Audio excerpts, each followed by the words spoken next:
So big developments in Botswana because the IEC there is expected to announce the general election results today. The country went to the polls on Wednesday in a vote that President Mokgweetsi Masisi was seeking to win, and the preliminary results were showing Masisi's ruling party suffering a massive historic defeat, with opposition parties taking enough seats now to control parliament. The Botswana Democratic Party, which has governed since the country's independence from Britain in 1966, so far winning only one seat. So the Umbrella for Democratic Change, this is the UDC, headed by human rights lawyer Duma Boko, leads the count with 19 seats. This was at the last count that we were given. The results are expected to be confirmed by the Independent Electoral Commission later today, with counting still underway. Let's talk about these developments with a journalist with the Sunday Standard Botswana, Mmapula Molapong. Mmapula, good morning to you and welcome to the program. So it's interesting, you know, how much resonance what is happening in Zimbabwe, in Botswana has with South Africa as well. The ANC lamenting its loss from a majority party after 30 years in the seat. They've got nothing on the ruling party, the Botswana Democratic Party, because they've been in power around 58 years now, so almost double that time, and now having to face a new political reality. It's being dubbed as a shock, but is it really? To some extent, it is a shock because, like you just mentioned, the ruling BDP or the outgoing BDP has been ruling for the past 58 years. So we knew that people wanted change. I mean, that is what's the word on the ground. That's what people have been saying on the ground, that they want change. But we did not see it happening like this. We knew that somehow opposition will retain more seats or a lot of seats, but we didn't see it coming into power like this. I mean, this is historic. Some of us didn't think we'd live to see this day, a day where the Botswana Democratic Party is no longer in power. So it is quite a shock. And here's the thing, right? Botswana ranks amongst the wealthiest and among the most stable economies and democracies on the African continent. But we've seen, and these might be where some of these shifts started to manifest real concerns in the economy there. There's a downturn in global demand for mined diamonds. So that's taken a toll on your economy. Economic growth has slowed to 1%. And it's down from a 2.3% growth just last year, and then was also 5% back in 2022. So that is huge. And then unemployment, especially youth unemployment, on the rise.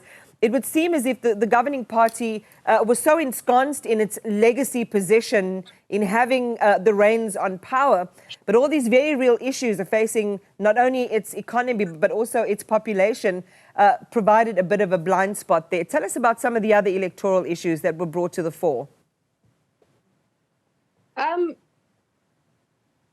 of the things that people were really concerned about is like the health sector. You know, if you go to the hospitals, there is no medicine. People are being turned away sometimes, and they're being told that there is no medication. So there's like a health crisis in this country, and that's one of the grappling issues that people were saying, no, we can't have a government that is treating us like this. We're being turned away because there is no medication.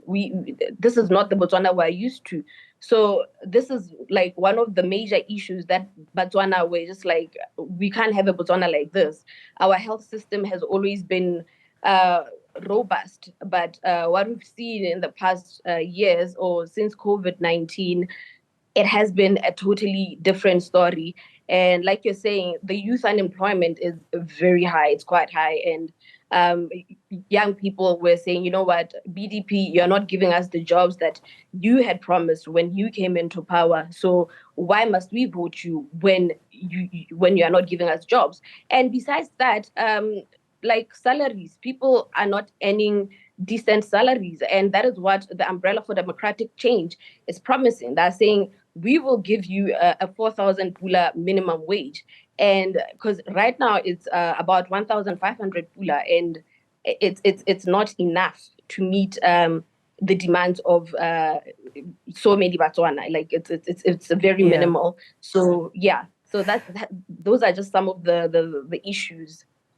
All right, Mmapula, so now the attention goes to people like Duma Boko, who's the leader of the Umbrella for Democratic Change. And the numbers that we have, and you are welcome to share if they've changed on your end, 22 seats won by them. But what's interesting is that opposition parties in this round winning at least 35 of 61 seats in parliament. So there is a radical sea change that's happening politically. So the question is, you know, who is Duma Boko? I mean, of course, we knew about him in the run-up to these elections, so we learned a little bit more about the Umbrella for Democratic Change. But talk to us about the appeal that he had and his ability for him and his party to come away with quite a significant win. You know what? Duma Boko, this time around, he was very calm when addressing people. Because in 2019, people felt that there was some kind of arrogance from him, and that's why I believe that he didn't garner a lot of votes or seats in parliament. But this time around, there was a shift. He was like a different person.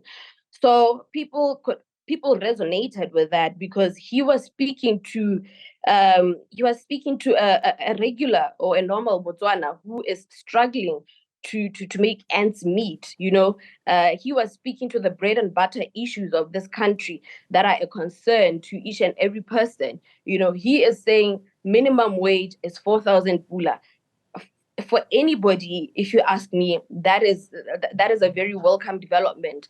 And for old age pensioners also, he's willing to increase the monthly earnings. You know, so he really appealed to people that even people that are not working. He even said to them, you know what, I'll give you some money. I'll give you like 300 pula. So and as I said, the youth unemployment is quite high, and so people need that kind of money. So that is why he was able to appeal to the general populace, because he is promising that he will make things better. He will create decent jobs, you know. So yeah.